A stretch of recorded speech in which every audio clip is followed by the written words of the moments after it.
கரூரில் விஜய் கூட்ட நெரிசலில் சிக்கி உயிரிழந்த ஏமூரைச் சேர்ந்த பிரித்திக் என்ற 10 வயது குழந்தைக்கு போலீஸ் பாதுகாப்புடன் தந்தை இறுதிச் சடங்குகளை செய்தார். இதுகுறித்தான முழு விவரங்களை வழங்கவிருக்கிறார் செய்தியாளர் மாணிக்கம். விவரங்கள்.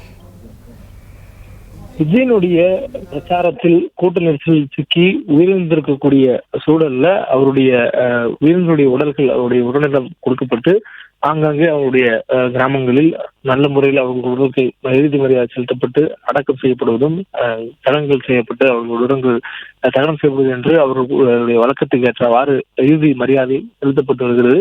இந்த சூழல்ல கரூர் ஏமாவூர் பகுதியில தந்தை ஒருவர் அவருடைய மகன் உடலுக்கு போலீஸ் பாதுகாப்புடன் இறுதி சடங்கு செய்யக்கூடிய ஒரு நிகழ்வானது ஏற்பட்டிருக்கிறது.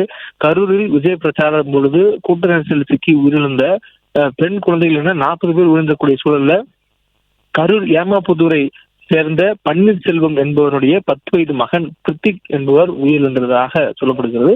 அவருடைய அந்த இறப்பு என்பது அவர் குடும்பத்தை பெரிய சோகத்தில் ஆழ்த்தக்கூடிய நிலையில பிரித்திக்கின் தந்தை பன்னீர்செல்வம் மற்றும் அவருடைய தாய் ஷர்மிளா இருவரும் பிரிந்து வாழக்கூடிய நிலையில் இறுதி சடங்குகள் ஏற்பட்டிருக்கிறது. அந்த இறுதி சடங்கில் தந்தை மகனுக்கு கொள்ளி வைக்கக்கூடிய அந்த நிகழ்வை தொடங்கும் பொழுது அவருடைய தாயினுடைய குடும்பத்தினர் எதிர்ப்பு தெரிவித்திருக்கிறார்கள். ஏனெனில் குடும்பத்தை விட்டு பிரிந்து சென்ற தந்தை உயிரிழந்த மகனுக்கு இறுதி சடங்கு மட்டும் செய்ய வருவது ஏன் என்று கேள்வி எழுப்பி தாய் ஷர்மிளாவுடைய உறவினர்கள் தடுத்ததாக சொல்லப்படுகிறது. இதனால் உயிரிழந்த 10 வயது மகனுக்கு போலீஸ் பாதுகாப்புடன் இறுதி சடங்கை தந்தை பன்னீர்செல்வம் செய்ததாக சொல்லப்படுகிறது.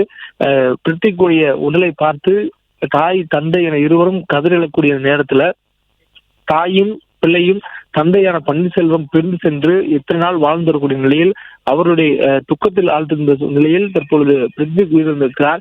இந்த நேரத்தில் ஒரு தந்தையாக அவர் கொல்லி வைக்க மட்டும் வருவது ஏன் என்று ஒரு ஆக்ரோஷமான கோபத்துடன் அவர் உறவினர்கள் கேள்வி எழுப்பி தடுத்ததன் காரணமாக காவல்துறையுடைய பாதுகாப்புடன் அவருடைய மகனுடைய உடலுக்கு தந்தை பன்னீர்செல்வம் இறுதி மரியாதை செய்திருக்கிறார். தகவல்களுக்கு நன்றி மாணிக்கம். பிளே ஸ்டோர் மற்றும் ஆப் ஸ்டோரில் இருந்து பாலிமர் செயலியை QR கோடு மூலம் பதிவிறக்கம் செய்யுங்கள். செய்திகளை உடனுக்குடன் பெறுங்கள்.